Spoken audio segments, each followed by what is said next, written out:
ఈరోజు నేను మాట్లాడాలి అనుకుంటున్న విషయం చాలా చాలా చాలా ముఖ్యమైనటువంటి విషయం. మీరు జస్ట్ థంబ్‌నెయిల్‌లో చూసింది మాత్రమే కాదు, నా జీవితంలో నన్ను కన్సల్ట్ అయిన వాళ్ళు ఎవరైతే ఉన్నారో, వాళ్ళు స్వయంగా వాళ్ళ సొంత అనుభవాలు నాతో పంచుకున్నటువంటి విషయాలు కూడా.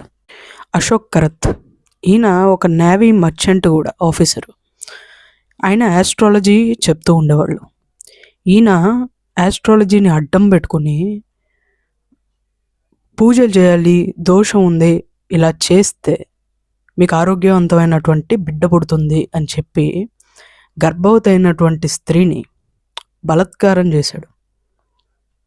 ఇంకొక అమ్మాయిని ఇలా చేస్తే పెళ్లి జరుగుతుంది, దోషం పోతుంది అని పూజ పేరు అడ్డం పెట్టుకొని, జ్యోతిష్యాన్ని అడ్డం పెట్టుకొని ఇంకొక అమ్మాయిని కూడా ఇలానే చేశారు. అలా ఒకటి కాదు, రెండు కాదు, 58 వీడియోలు. ఏవి వీడియోస్ అంటే వాళ్ళతో చేసే పనికిమాలిన పని చేస్తూ మళ్ళీ దాన్ని రికార్డ్ చేసి పెట్టుకొని మళ్ళీ బ్లాక్మెయిల్ చేయడం. సో ఇదంతా. సో పోలీసులు 58 వీడియోస్ని ఆయన నుంచి రికవరీ కూడా చేశారు. నాసిక్లో జరిగింది ఈ విషయం, మహారాష్ట్ర. సో ఇలా ఒక్కరు కాదు, ఇద్దరు కాదు, అంటే మనం అనుకోవచ్చు ఎక్కడో ఒకళ్ళు ఉంటారు విషబీజాల్లాగా అని, కానీ అది వాస్తవం కాదు. ఎందుకంటే నా క్లయింట్, నన్ను కన్సల్ట్ అయిన క్లయింట్స్ కూడా నాకు చెప్పిన విషయాలు కొన్ని ఉన్నాయి. బట్ అవి చాలా పర్సనల్ విషయాలు కాబట్టి నేను ఎప్పుడూ డిస్కస్ చేయలేదు. మనకి అవేర్నెస్ అనేది చాలా చాలా ముఖ్యం. అవేర్నెస్ అంటే ఏదైనా సరే మనకు తెలిస్తే, దానికి కొద్ది జ్ఞానం అనేది ఉంటే మనం మన జాగ్రత్తలో మనం అనేది ఉంటాం. అది జరగాలి అని అంటే కేవలం అవేర్నెస్ తోటి మాత్రమే, అంటే అవగాహనతో మాత్రమే సాధ్యమవుతుంది. సో దానికోసమనే నేను ఇప్పుడు ఈ వీడియో కూడా చేయడం అయితే జరుగుతుంది. ఇప్పుడు నన్ను కన్సల్ట్ అయిన ఒకరు, వాళ్ళ పేర్లు అవన్నీ కూడా నేను బయట పెట్టాలనుకోవట్లేదు. నార్మల్గానే నేను ఈవెన్ దో ఒక ప్లానెటరీ పొజిషన్ చెప్తున్నా కూడా వాళ్ళ పేర్లు నేను బయటికి తీను, అది నాకు ఉన్నటువంటిది. సో వీళ్ళు నన్ను కన్సల్ట్ అయినప్పుడు ఆవిడ ఒక ఆస్ట్రాలజర్ని కన్సల్ట్ అయ్యారు. సో ఈవిడ చార్ట్లో అంట ఆయన ఏదో కాంబినేషన్ చూశాడంట. యాక్చువల్గా అంత అలా ఏం లేదు అక్కడ ఆయన చెప్పడం. సో ఏదో చూశాడంట. ఆయన చెప్పకుండా, నేను రాత్రి 10 దాటిన తర్వాతే కన్సల్టేషన్ ఇస్తాను, 10 తర్వాతే నేను మాట్లాడతాను, అప్పుడే నేను ఫోన్ చేస్తాను, అప్పుడైతే నేను మాట్లాడతాను, మీరు అప్పుడే మాట్లాడండి నాతోటి అని అనడం. మీ హస్బెండ్ లేరు కదా, చనిపోయారు కదా, మీరు ఎలా ఉండగలుగుతున్నారు అని అడగడం. ఇట్లాంటి అది అనవసరమైన విషయం, అది టోటల్ పర్సనల్ థింగ్ అది. అయితే అడగడం అనేది ఒక్కసారి అడిగి ఊరికి పక్కన నెట్టేసిన అది, అండ్ దాన్ని గుచ్చి అడగడం, దాని చుట్టూనే కన్వర్జేషన్, సంభాషణ మొత్తాన్ని తిప్పడం అనేది ఒక దరిద్రం. ఇలా చేశారు ఆయన. ఇంకొకరు కూడా సిమిలర్లీ, ఇంకా అసలు అలా చెప్పుకుంటూ పోతే ఇప్పుడు నేను ఒక 40 నిమిషాలు వీడియో చేయాల్సి వస్తుంది దాని మీద. మన తెలుగు ఆస్ట్రాలజీ కమ్యూనిటీలోనే ఒక పెద్ద మనిషి ఉన్నారు, చాలా పెద్ద మనిషి, చాలా చాలా పెద్ద మనిషి. ఆయనకి లక్షల మంది సబ్స్క్రైబర్స్ ఉన్నారు, జ్యోతిష్కుడు ఆయన. ఆయన గురించి తెలియని వాళ్ళు అంటూ దాదాపు తక్కువ. అంటే ఆస్ట్రాలజీ కమ్యూనిటీలో కొంతవరకు తెలుసు ఆయన గురించి, ఆయన చేసిన విషయాల గురించి, ఎస్పెషల్గా ఆడవాళ్ళని ఎలా టార్గెట్ చేసేవాళ్ళు, ఎలా యూజ్ చేసుకునేవాళ్ళు అనే విషయాల గురించి.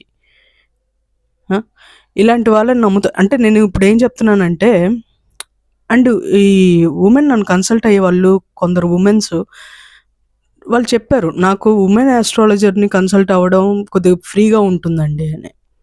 అంటే పోల్చుకుంటే, కంపారిజన్ చేసుకుంటే, అంటే మేల్ ఆస్ట్రాలజర్స్ని ఏ ఆడవాళ్ళు కన్సల్ట్ అవ్వద్దు అని నేను చెప్పట్లే, కానీ జాగ్రత్తగా ఉండండి. ఎందుకంటే అందరూ అన్ని చోట్ల అవైలబిలిటీలో ఉండరు. ఇప్పుడు మీరు డైరెక్ట్గా ఫేస్ టు ఫేస్ కన్సల్టేషన్ కావాలి అని అనుకుంటే మీకు వెంటనే దొరక్కపోవచ్చు ఒక ఉమెన్ ఆస్ట్రాలజర్. మీకు దగ్గరలో ఉన్న ఆస్ట్రాలజర్ మేల్ పర్సన్ అవ్వచ్చు, కానీ మీ జాగ్రత్తలో మీరు ఉండాలి.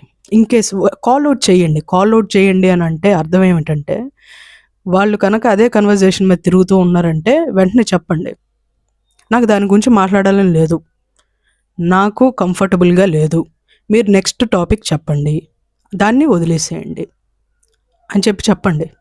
ఇట్స్ యువర్ రైట్, అది మీ హక్కు. ఓకే, మీరు అడిగిన దానికి చెప్పడం, మీరు అడిగినట్టుగా చెప్పడం. ఓకే. మిమ్మల్ని అన్‌కంఫర్టబుల్‌గా నెట్టేసే పరిస్థితులు ఏర్పడుతున్నాయన్నప్పుడు వెంటనే అతని మొహం మీద అడిగేయండి. కొట్టాల్సిన పని లేదు, తిట్టాల్సిన పని లేదు, బూతులు మాట్లాడాల్సిన పని లేదు. సో, మొహం మీద అడగండి. ఆయనకు అర్థమైపోద్ది. సో, బౌండరీ అనేది గట్టిగా గీసుకోవాలనమాట. హ్మ్. సో, అంటే ఏ పుట్టలో ఏ పాము ఉంటదో తెలీదన్నట్టుగానే ఎవ్వరి మనసులో ఎలాంటి బుద్ధుంటది అనేది మనకు తెలీదు. కాబట్టి మన జాగ్రత్తలో మనమైతే ఉండాలి.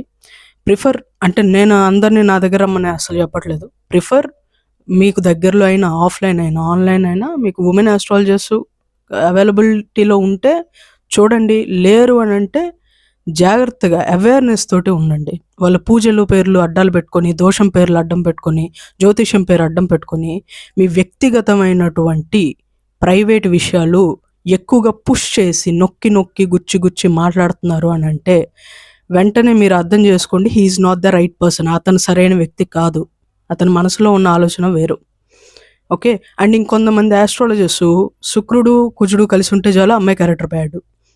శుక్రుడు, రాహు కలిసున్నారా అమ్మాయి ఇంకా వేరే టైపు. ఇట్లా అలా సింగిల్ ఫ్యాక్టర్ తోటి దూకేమాకండి. అది అజ్ఞానం అవుతది. అది జ్ఞానం అవ్వదది.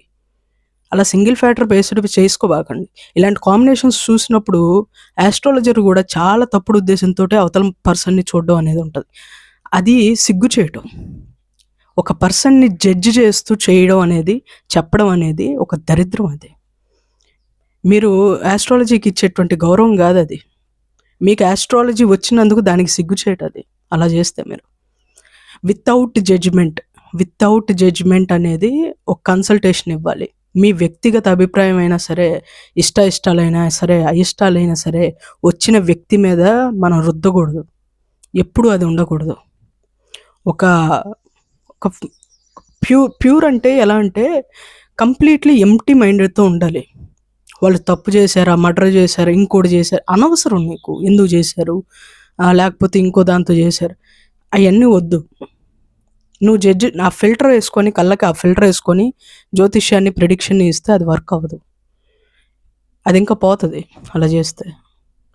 సో, దయచేసి ఇన్‌కేస్ కొందరు యాస్ట్రాలజీ నేర్చుకునే వాళ్ళు కూడా ఈ వీడియో చూస్తారని అనుకుంటున్నాను కాబట్టి, అంటే చెప్పారు కాబట్టి, సో, మీరు గనక జ్యోతిష్యం నేర్చుకుంటున్నట్టయితే దయచేసి వితౌట్ జడ్జిమెంటల్ ఐస్, కంటికి ఎలాంటి పొరలు లేకుండా నీట్‌గా, క్లియర్‌గా చూడ్డానికి ఒక పర్సన్‌ని, ఒక జాతక చక్రాన్ని ట్రై చేస్తా ఉండండి. అండ్ ఇలాంటి వ్యక్తులు గనక మీకు ఎప్పుడైనా తారసపడితే ఇందాక చెప్పినట్టుగా వెంటనే కాల్ ఔట్ చేయండి. వాళ్ళు ఇంకా మిమ్మల్ని బాగా ఇబ్బంది పెడుతున్నారు అనంటే కంప్లెయింట్ చేయండి. రిపోర్ట్ చేయండి. ఓకే. సో, అది విషయం. ఇలాంటి వ్యక్తులతో జాగ్రత్తగా అయితే మాత్రం ఉండడానికి ప్రయత్నం అయితే చేయండి.